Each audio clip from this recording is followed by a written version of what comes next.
Welcome back to Franci Talks Asian Arts. I'm Franci and I'm back with a new video. In today's video, actually, we conclude a series, and the series is dedicated to the Hanafuda traditional playing cards and their decoration, their decorative motifs. And so, if you haven't watched any other episodes of this series, let me just introduce it to you. And what we do is that we look at a deck of Hanafuda playing cards and we look at the decorative motifs of the cards. So a deck of Hanafuda is divided into 12 suits, and each suit is decorated with a decoration which is tied to the months of the year. So until now we've seen all the suits which are connected to the months in the seasons of spring, summer and autumn, and today we conclude we're gonna look at the suits which are connected to the winter season, which is perfect because where I am it's snowing. I can see the snow falling outside my window right now, so it's a perfect mood. So enough with talking and let's jump right in. So let's start by looking at the cards which are connected to the month of December. On these cards we find decorative motifs which feature the flowers of the pawlonia tree, a phoenix, and a cartouche for writing poems, a tanzaku. We have encountered tanzaku many times until now. But let's start by talking about the pawlonia tree. The pawlonia tree is called in Japanese kiri, and it's a tree which has a very slim trunk, and it features leaves which are in a kind of palm shape, so palm shaped leaves, and it flowers with beautiful lilac blossoms which grow in a shape of like a pyramid. And the pawlonia tree is loved in Japan, especially culturally and art historically speaking, but from a practical point of view, because the pawlonia wood actually has a very low acidity and it resists like very well to humidity. And so this kind of wood has for a long time been used to create, for example, the cases to conserve musical instruments as well as artwork such as painted scrolls, and also for conserving kimono and other precious textiles. It's actually kind of unexpected that the pawlonia tree is featured on the cards tied to the month of December, and this is because normally it's connected to the summer season because that's when it blooms. So to find a kind of connection to the month of December, we have to look at the Japanese name of this plant, kiri, because kiri sounds just like the word to end, kiri. And so what we can think is that this suit is placed at the end of a Hanafuda deck. It kind of concludes this travel throughout the months of the year, and so it's the end. And in Japanese, kiri means both the end and as well as the pawlonia tree. So in this kind of videos we look through the collection of the Chiossone Museum, which has a beautiful collection of Japanese art, and we look for objects that feature similar motifs to the one we just saw on the Hanafuda cards. And so let's look at something that we found in the collection which features the pawlonia flowers, and it's this beautiful textile fragment which is decorated with 3 leaves and 3 flowers of pawlonia. This is the emblem of the feudal family of the saga. We can see that the pawlonia is made in a silver color which contrasts against the brown textile. The basic brown textile is made of silk, and the textile was decorated with this kind of metallic thread which is made of silver. This kind of textiles was called ginran and kinran, and it featured these precious threads which were made with gold and silver. Actually, this kind of textile was imported from China in the 8th century, and it was only later in the 16th century that the knowledge and the techniques on how to produce this kind of textile arrived into Japan. So we're actually not sure about the origin of this artwork, of this piece of silk. Was it made in China and thought for a Japanese market? That's why it featured such Japanese motifs such as the pawlonia tree, or was it made in Japan after the introduction of these techniques, so around the 15th or 16th century?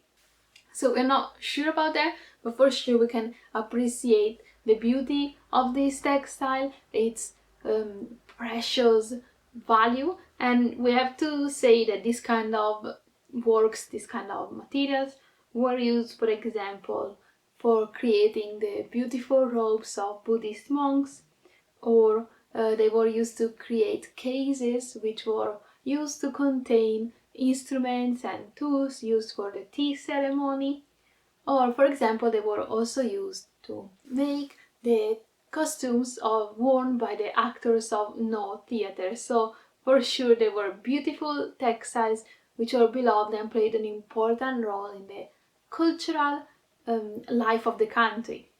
In general, the pawlonia plant is regarded as a majestic and a regal plant, and for example it is used on the symbols of the office of the Japanese government as well as of the Prime Minister. And in fact it is actually tied to a majestic and legendary creature as well, and that is the phoenix. The phoenix is a legendary animal whose legend was actually imported from China.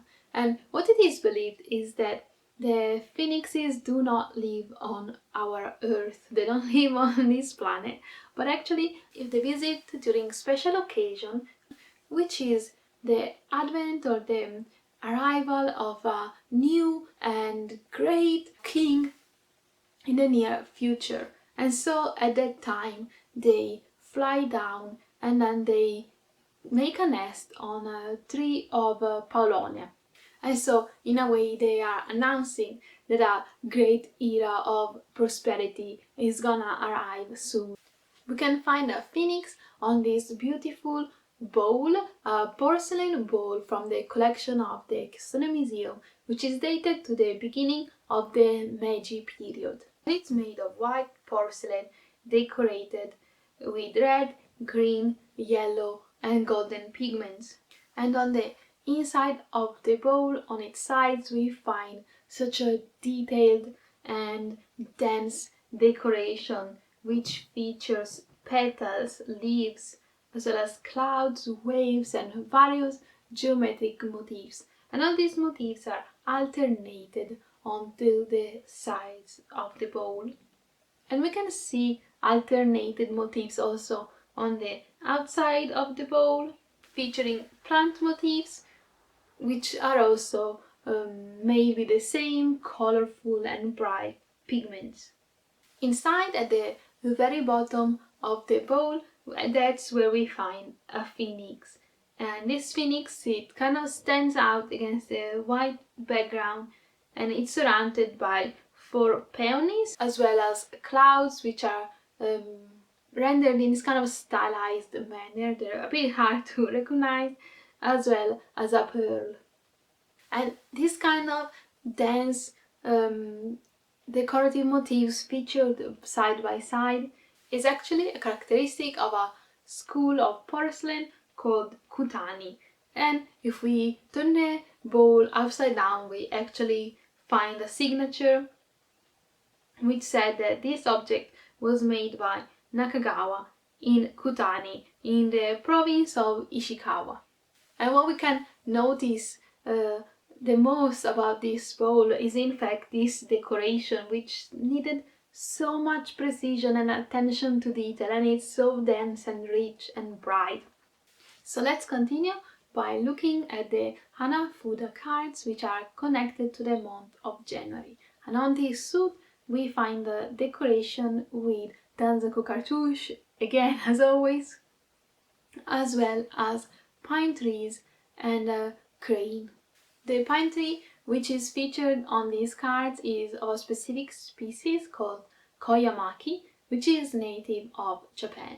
And pine trees, koyamaki, as well as other species of pine trees such as the Japanese pine, are in Japan linked to ideas of longevity and health. And this is because they are an evergreen plant, so they survived through the winter, they never get brown, they never lose their leaves, well, their needles. And so this kind of well-wishing ideas of health and longevity make it an appropriate plant for, let's say, the beginning of the year and well-wishing of the new year. We found the pine trees on a couple of extraordinary objects from the collection of the Chiossone Museum. In this case, they're not koyamaki pine trees, but instead it's Japanese black pines. And we find them on these two amazing silver vases, which were gifted to Edoardo Chiossone, the founder of the Edoardo Chiossone Museum, by the Japanese Imperial House. I have talked about Edoardo Chiossone before on this channel, but just let me brush up his story again in case you have missed it, because his story is fundamental, I think, to understanding these objects and their decoration. So what we need to know is that Edoardo Chiossone was alive during the Meiji period, a period of Japanese history in which Japan needed to modernize itself in every field. They saw this necessity to be at the same level as other modern nations at the time. And so amongst all the fields they decided to modernize, there was the field of paper valuables as well as money, the monetary system. And Edoardo Chiossone was an accomplished Italian engraver who was expert in using techniques to create watermarks, for example, watermarks found in bills.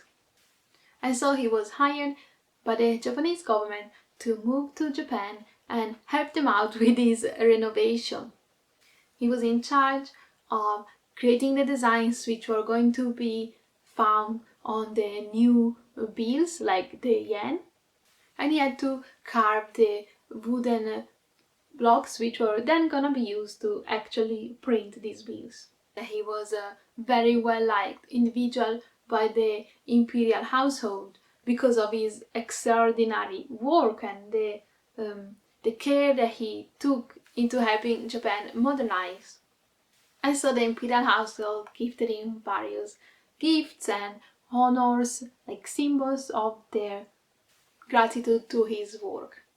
And this is what these two vases are. In fact, they're silver vases in which we can see at the very top the chrysanthemum, the symbol of the imperial family, while on the body we can see a decoration, as we said, with the pine trees. What we think that we are seeing is a view of a shoreline. In fact, the trees are surrounded, like behind the trees we can see the shore. In this place we could see the shoreline of Maiko no Haha, a place often found and described in the poetry, in the poems of the imperial family. And it is a valid hypothesis to think that these vases were gifted to Edoardo Chiossone in 1891, the year in which Chiossone retired, as a kind of thank you for his long career.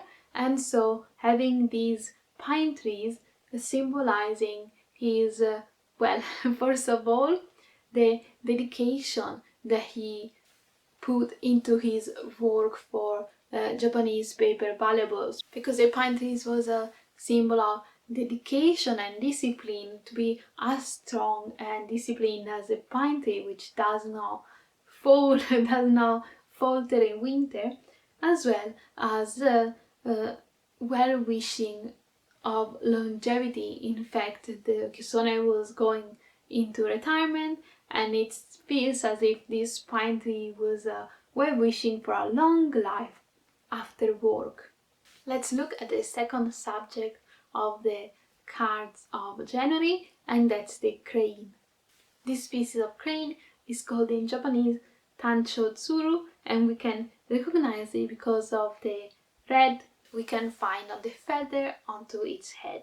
The crane is a migratory animal, so it spends the summer not in Japan but in other areas such as Mongolia and Siberia, and it comes back into Japan in autumn, and then it spends the winter there. And for this reason, it's of course a symbol of the winter season. Just like with the pine tree, the crane as well has been associated to these ideas of a long life, of longevity, and in fact it is said that it can live up to 1000 years. Let's look at this woodblock print from the collection of the Chiossone Museum, which features cranes. This woodblock print is from the series of 100 views of Edo, which was designed by Hiroshige, and it represents two tanzaku cranes. One of them is standing in a little pond, while the other one is flying at the very top of this scene. It creates this beautiful and dynamic effect because it kind of creates the idea of a scene which takes place on different planes. In fact, what we see is the crane at the very top, which is also at the forefront, and then more towards the back we see the crane which is standing in the water, and on a third level further at the back we see a man which is walking amongst the fields, and he is carrying something on his shoulders.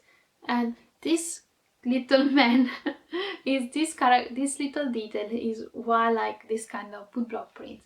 And it's that they don't only work to show us landscapes and views of the time, but even more interestingly, at least to me, is that they show snippets of daily life in Japan, in this case daily life during the Edo period, and they give us some little an insight into culture and habits of the time. And in this case what we are seeing, this kind of daily life of the time, is connected to the crane, but not in the way that we might expect, and it might be a little bit surprising at first, because we said that the cranes were beloved winter animals who were thought to live for 1000 years. But something that we also have to say is that their flesh was thought of as a delicacy, and so only the richest and most important people were allowed to eat it. It was also believed that it had some kind of medical properties. And so hunting for cranes were a very limited activity which was regulated and was only reserved to the military elite, so the shogun and a retinue of about 80 people which he accompanied him.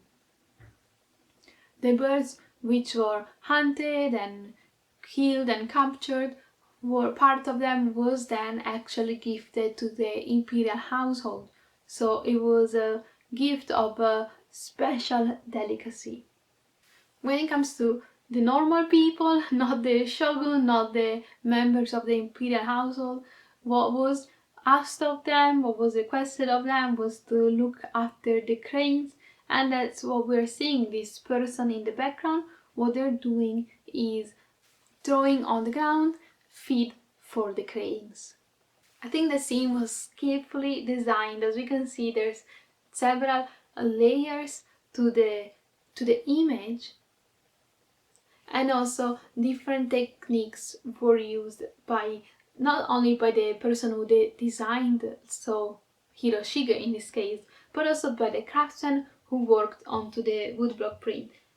It's a little bit hard to see, but a special technique was used called mokume zukuri, and what it did was using the natural lines which are found in the wood of the woodblock.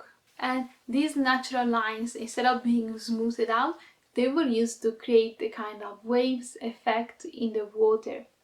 So it shows us the level of detail and that the craftsman worked with when making a woodblock print.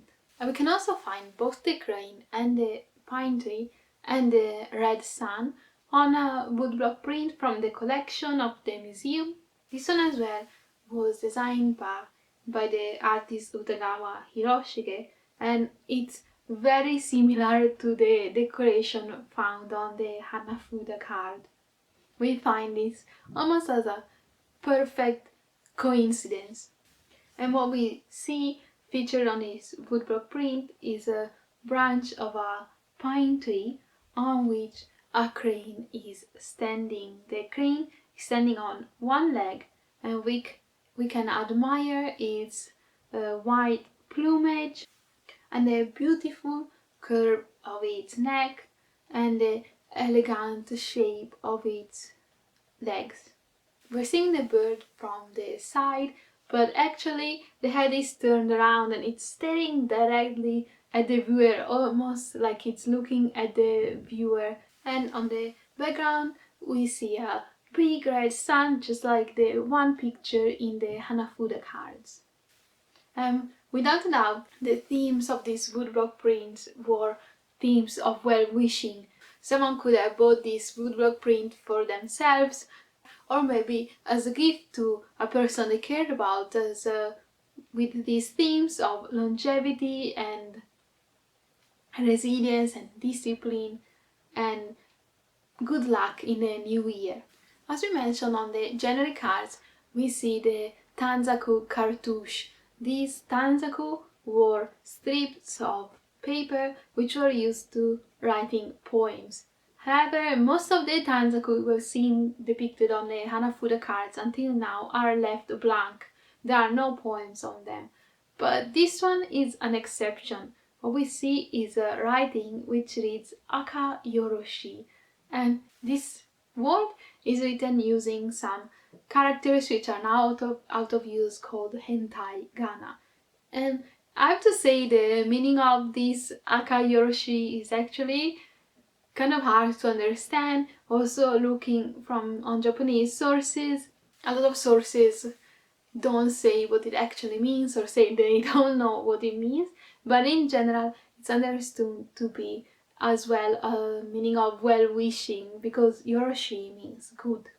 Let's move on to the last suit of cards of this series, and these are the cards dedicated to the month of February. What we see depicted on these cards is the flowers of the plum tree, so plum blossoms, and then what we see is a nightingale, and once again the tanzaku cartouche. In Japanese arts and culture, such as pictorial arts as well as poetry, the plum blossom is very closely tied to the winter season. And this is because it actually blooms, as we said, as you can imagine, in winter, before any other plant blooms, because usually other plants bloom in spring, of course. And so because of this characteristic of the fact that it blooms before any other plant when it's still cold, the plum is called the pioneer of 100 flowers. And because of how it survives and it resists to the most adverse weather conditions, it's actually become a symbol of courage and resistance against the adversities, both in China and in Japan. And it has become a flower that was favored by the literary gentlemen and poets who had been exiliated. So in Japanese poetry and art, the plum blossom has become connected or linked to one of these exiliated poets and gentlemen, who was Sugawara no Michizane, which we actually find in this woodblock print depicted by Tsukioka Yoshitoshi. Sugawara no Michizane was a member of the imperial court, and because of his talent and his culture, he became one of the most famous poets of its time. He also worked in the imperial government and he raised to its highest ranks. And he was supported by the emperor of the time, Emperor Uda. However, in the year 897, Uda left the throne to his son Daigo. And Daigo was influenced by the members of the Fujiwara family and became convinced that Sugawara no Michizane was actually creating a coup against him. And so Daigo took away the noble rank of Sugawara no Michizane and declared that he was to be exiliated and banned from the capital. He sent him to the island of Kyushu to do some administrative work. We have to think that at the time being sent to Kyushu was kind of different from now. Distances were perceived differently in the year before the year 900, and so this was very harsh for Sugawara no Michizane. And the job that he was to do there was not paid really well, which meant that he lived in poverty until he died a few years later. After his death, a series of tragedies happened in the capital, and the belief was born that this was actually caused by the angry spirit of Sugawara no Michizane. And so, in order to calm down this spirit, it was decided to give him back his noble ranking as well as his original job, which of course he couldn't perform because he was dead, but it was as a symbol that to say that his job was never taken away from him. And also a shrine was dedicated to him. This shrine is Kitano Tenmangu, which still exists, it still stands, and it's still dedicated to him. What's more, Sugawara no Michizane actually was deified. He became the deity Tenjin, which is a deity of studying, of letters and writing and calligraphy. And we can see Sugawara no Michizane pictured on this woodblock print, and he's pictured while he is writing a poem. He is turned towards the right and he is looking at the moon as well as at the branches of a plum tree. We can imagine that perhaps he's being inspired by the tree to write a poem, and actually one of his most famous poems was written in the year 901, just before leaving Kyoto. And then in this poem, Sugawara no Michizane talked about the pain that he felt at the idea of moving and having to leave the beautiful plum tree which he had grown in the garden of his house. And so the poem reads: When the wind from the east is blowing, bloom fully, O plum blossom. Even if you have lost your owner, do not forget about the spring. And actually the legend tells that this plum tree was so attached to Sugawara no Michizane, loved Sugawara no Michizane so much that actually it flew from Kyoto to the Zaifu to be with Sugawara no Michizane. The plum tree can actually still be seen on the grounds of the Tenmangu shrine. Let's talk about the nightingale. This bird is beloved in Japanese culture, and it was written about and mentioned in poems as early as in the 8th and 9th centuries. For example, in the collections of the Manyoshu and Kokin Wakashu. The singing of the nightingale is especially beloved because it actually represents the arrival of spring.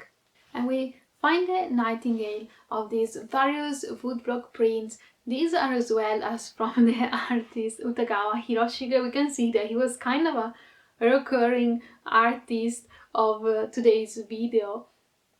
And it represents all this combination of the plum blossoms and the nightingale. With the Chiossone Museum, we selected these prints which were designed by Hiroshige in the years 40s of the 19th century. And what we can see is that they picture these branches of the plum tree covered in blooms and red flowers, but still without any leaves. And they are depicted standing against the winter sky. The branches are represented using these straight geometric lines, and they cross the space of the format of the woodblock print, which is this vertical format.